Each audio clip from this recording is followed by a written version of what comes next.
நைட்டுக்கிழமை பிரியாணி சமைக்கலாம் அப்படின்னு பிளான் பண்ணி வெளியே போய் சிக்கன் வாங்கிட்டு வரதுக்குள்ளே டைம் வந்து 1:30 ஆகிடுச்சு. வந்ததும் சமைக்கலாம் அப்படின்னா பேபிக்கு கக்கா வந்துருச்சு. அவரெல்லாம் பார்த்துட்டு அதுக்கப்புறம் நான் சமைக்க வரதுக்குள்ளே என்னோடய ஹஸ்பண்ட் நீ சமைச்சது போதும் நானே சமைக்கிறேன் அப்படின்னு அவங்களே சமைக்க ஸ்டார்ட் பண்ணிட்டாங்க.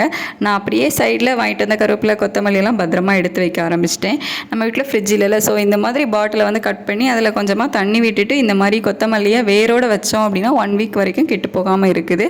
வேர் இல்லாமல் வைக்காதீங்க, அதோட ஸ்மெல் வந்து பயங்கரமாக இருக்கும். ஒரு 2 டேஸ் அப்புறமா கருவேப்பிலையே அதே மாதிரி காம்போட இன்னொரு பாதி பாட்டிலில் கொஞ்சமாக தண்ணி வச்சு அதில் வந்து பத்திரமா வச்சுட்டேன். ஸோ இது ரெண்டுமே வந்து இப்படி வச்சோம் அப்படின்னா 1 வீக் வரைக்கும் கெட்டு போகாமல் இருக்குது.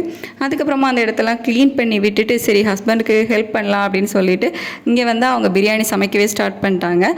சரி நம்ம சைடிஷ்க்கு ரைத்தா வைக்கலாம் அப்படின்னு சொல்லிட்டு வெங்காயம், கேரட், வெள்ளரிக்காய் இதெல்லாம் கட் பண்ணி ரைத்தா ரெடி பண்ணிட்டேன்.